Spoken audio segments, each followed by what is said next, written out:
Hello dear students, स्वागत है आप सभी का आज के इस वीडियो में। तो स्टूडेंट्स, ये जो वीडियो है ये प्रकाश का परावर्तन की मोस्ट इंपॉर्टेंट क्वेश्चन सीरीज का थर्ड वीडियो है। इसके फर्स्ट और सेकेंड वीडियो में हम लोगों ने 2 मार्क्स के क्वेश्चन को और 4 मार्क्स के क्वेश्चन को डिस्कस किया था और आज हम 7 मार्क्स के क्वेश्चन को डिस्कस करेंगे। ठीक है, तो चलिए वीडियो को स्टार्ट करते हैं। तो यहाँ पे आप देख सकते हैं जो हमारा पहला क्वेश्चन है वो कह रहा है रेखीय आवर्धन किसे कहते हैं। गोली दर्पण से बने प्रतिबिंब के रेखीय आवर्धन के लिए सूत्र m बराबर -v/u स्थापित कीजिए। इस क्वेश्चन में आप देख सकते हैं 2 क्वेश्चन छिपा हुआ है। ये क्वेश्चन जो है एक कह रहा है कि रेखीय आवर्धन किसे कहते हैं और दूसरा जो क्वेश्चन है वो कह रहा है कि m बराबर -v/u वाले फार्मूले का डेरिवेशन कीजिए। ठीक है, वैसे तो रेखीय आवर्धन मैंने आपको इस सीरीज के सेकंड वीडियो में ही बताया था, लेकिन फिर से मैं बता देता हूँ रेखीय आवर्धन क्या होता है। तो यहाँ पे आप देख सकते हैं जो रेखीय आवर्धन का परिभाषा है वो कह रहा है गोली दर्पण के मुख्य अक्ष के लंबवत नापी गई प्रतिबिंब की लंबाई तथा वस्तु की लंबाई के अनुपात को रेखीय आवर्धन कहते हैं। इसे हम m से प्रदर्शित करते हैं। ठीक है, तो ये है रेखीय आवर्धन की परिभाषा। और इस क्वेश्चन का जो दूसरा हिस्सा है वो कह रहा है कि रेखीय आवर्धन के लिए सूत्र m बराबर -v/u का निगमन कीजिए। ठीक है, यानी उसका हमें डेरिवेशन करना है।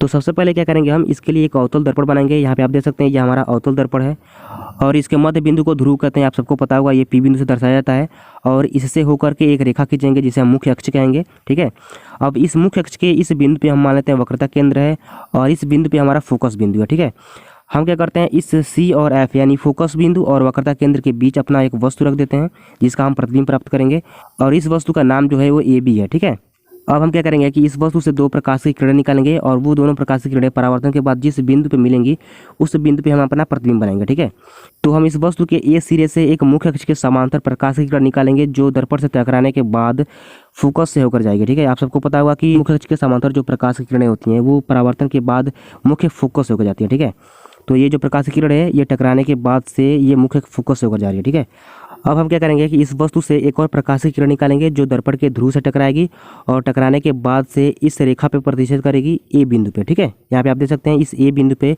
ये रेखा को प्रतिच्छेद कर रही है और इसी प्रतिच्छेद रेखा पे हमारा जो प्रतिबिंब है वो प्राप्त होगा। ठीक है, यहाँ पे आप देख सकते हैं जो हमारा प्रतिबिंब है वो A', B' प्राप्त हुआ है। अब आप अगर यहाँ पे ध्यान से देखेंगे तो आपको 2 त्रिभुज दिखाई देगा। एक जो त्रिभुज है वो छोटा सा त्रिभुज है और यहाँ पे एक बड़ा सा त्रिभुज बन रहा है। ठीक है, यानी यहाँ पे हमें 2 त्रिभुज प्राप्त हुए हैं और इन दोनों त्रिभुज से हम क्या करेंगे अपना जो ये m बराबर -v/u फार्मूला है उसका डेरिवेशन करेंगे। ठीक है, यहाँ पे आप देख सकते हैं जो हमारा पहला त्रिभुज है उसका नाम है APB और जो दूसरा त्रिभुज है बड़ा वाला त्रिभुज है उसका नाम है A', ठीक है, यहाँ पे आप देख सकते हैं जो हमारा त्रिभुज APB है इसमें हमारा जो ये कोण है एक कोण जो है वो हमारे इस बड़े वाले त्रिभुज के कोण 2 के बराबर है। ठीक है, क्योंकि ये जो हमारा पहला कोण है ये हमारा आपतन कोण है और ये जिसको हमने 2 नाम दिया है ये हमारा परावर्तन कोण है। ठीक है, तो आप सबको पता होगा कि आपतन कोण और परावर्तन कोण बराबर होते हैं, इसलिए यहाँ पे पहला कोण और दूसरा कोण बराबर होगा। और यहाँ पे आप देख सकते हैं जो हमारा तीसरा कोण है ये जो तीसरा कोण है ये हमारे इस रेड वाले त्रिभुज के चौथे कोण के बराबर है। ठीक है, तो यहाँ पे हम लिखेंगे त्रिभुज ABP तथा त्रिभुज A', में जो हमारा पहला कोण है यानी कोण 1 जो है वो कोण 2 के बराबर है। ठीक है, वो क्यों बराबर है, क्योंकि परावर्तन के नियम से, क्योंकि आपतन कोण और परावर्तन कोण दोनों बराबर हैं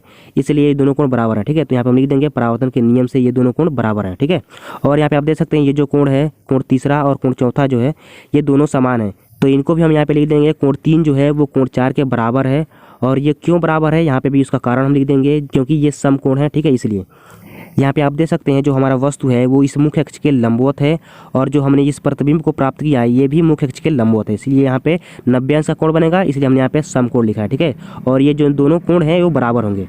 तो जब इस त्रिभुज के दोनों कोण बराबर हैं तो इसका तीसरा जो कोण होगा वो अपने आप बराबर हो जाएगा। ठीक है, आप सबको पता होगा कि अगर त्रिभुज के 2 कोण बराबर हैं तो उसका जो तीसरा कोण होता है वो अपने आप बराबर हो जाता है। तो यहाँ पे इसका ये निष्कर्ष निकला कि ये दोनों त्रिभुज जो हैं वो आपस में समकोणिक है। तो यहाँ पे हम लिखेंगे त्रिभुज ABP तथा त्रिभुज A', जो है वो समकोणिक है। और आप सबको पता होगा कि जब त्रिभुज समकोणिक होते हैं तो उनकी जो भुजाएं होती हैं उन भुजाओं का अनुपात जो होता है वो आपस में समान होता है। ठीक है, यानी कि इस लाल वाले त्रिभुज का लंब और इस हरे वाले त्रिभुज का लंब का अनुपात जो है वो इस लाल वाले त्रिभुज के आधार और इस हरे वाले त्रिभुज के आधार के अनुपात के बराबर होगा। ठीक है, यानी कि यहाँ पे हम लिखेंगे A', बटे AB बराबर PB', ठीक है, यहाँ पे आप देख सकते हैं जो AB' है ये इस बड़े वाले त्रिभुज का यानी ये जो लाल वाला त्रिभुज है इस लाल वाले त्रिभुज का लंब है A', और ये जो AB है ये इस हरे वाले त्रिभुज का लंब है। ठीक है, यानी कि लंब लंब का यहाँ पे अनुपात है और यहाँ पे आधार आधार का अनुपात है। ठीक है, तो अब हमें क्या करना है, यहाँ पे आप देख सकते हैं जो हमें यह प्राप्त हुआ है AB और A', और PB' और यहाँ पे PB जो प्राप्त हुआ है इन सब का क्या करना है, हमें मान रखना है। ठीक है, तो यहाँ पे हम मान लेते हैं कि जो हमारा वस्तु है वो h लंबाई का है यहाँ पे आप देख सकते हैं हमने यहाँ पे इस वस्तु की लंबाई जो है वो h माना है, और यहाँ पे जो हमें प्रतिबिंब प्राप्त हुआ है इस प्रतिबिंब की जो लंबाई है वो हम मान लेते हैं कि h है। ठीक है, यहाँ पे माइनस इसलिए लिखा है क्योंकि यहाँ पे मुख्य अक्ष के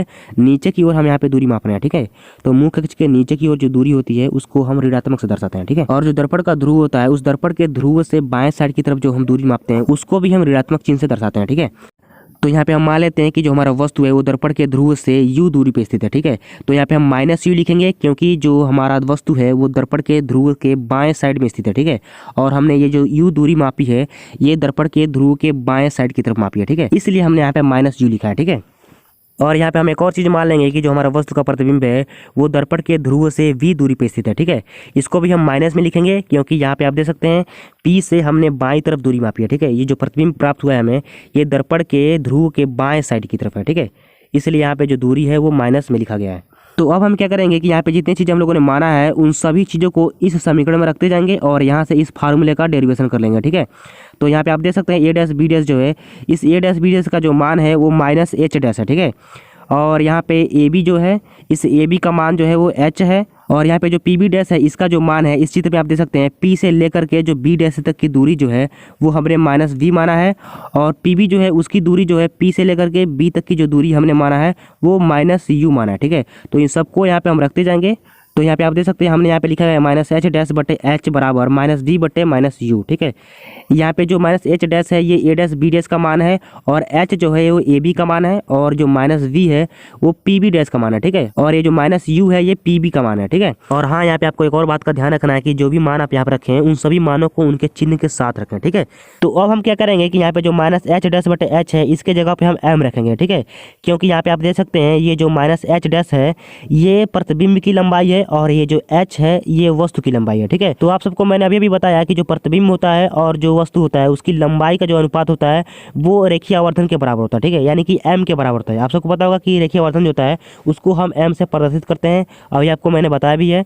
तो इसको हम m के बराबर रखेंगे। ठीक है, तो यहाँ पे हम लिखेंगे m बराबर माइनस v बाई यू।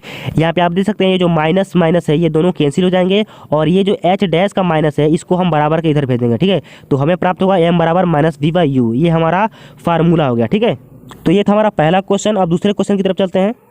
तो यहाँ पे आप देख सकते हैं जो हमारा दूसरा क्वेश्चन है वो कह रहा है अवतल दर्पण के लिए यू वी तथा एफ में संबंध लिखिए। ठीक है, तो ये जो क्वेश्चन है ये आपके सिलेबस हटा दिया गया है क्योंकि इसका जो निगमन है वो आपके बोर्ड एग्जाम में नहीं आएगा।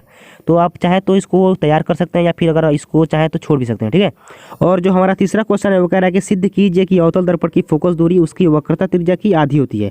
तो ये जो क्वेश्चन है आपके लिए इंपॉर्टेंट है क्योंकि ये जो क्वेश्चन है आपके इस साल वाले सिलेबस में है, और ये जो दूसरा क्वेश्चन है ये आपके इस साल वाले सिलेबस में नहीं है। ठीक है, यानी 2020 वाले सिलेबस में इसका निगमन नहीं पूछा जाएगा, और ये जो तीसरा क्वेश्चन है ये पूछा जा सकता है क्योंकि ये आपके सिलेबस में है। ठीक है, अगर आप इन दोनों क्वेश्चन को समझना चाहते हैं तो इसका जो वीडियो है ऑलरेडी इस चैनल पर अपलोड है, उसको आप देख सकते हैं, और वो दोनों वीडियो जो है वो आपके स्क्रीन पर शो भी हो रहेगा, वहाँ पे आप क्लिक करके देख सकते हैं। ठीक है, तो फ्रेंड्स ये थे आपके प्रकाश के परावर्तन से 7 अंकों में पूछे जाने वाले सबसे महत्वपूर्ण प्रश्न जो आपके बोर्ड एग्जाम में आ सकते थे, और ये दोनों जो क्वेश्चन है आपको तैयार करना हो तो ये वीडियो जो है आप देख सकते हैं। तो स्टूडेंट्स पढ़ाई करते रहिए। All the best, thank you so much.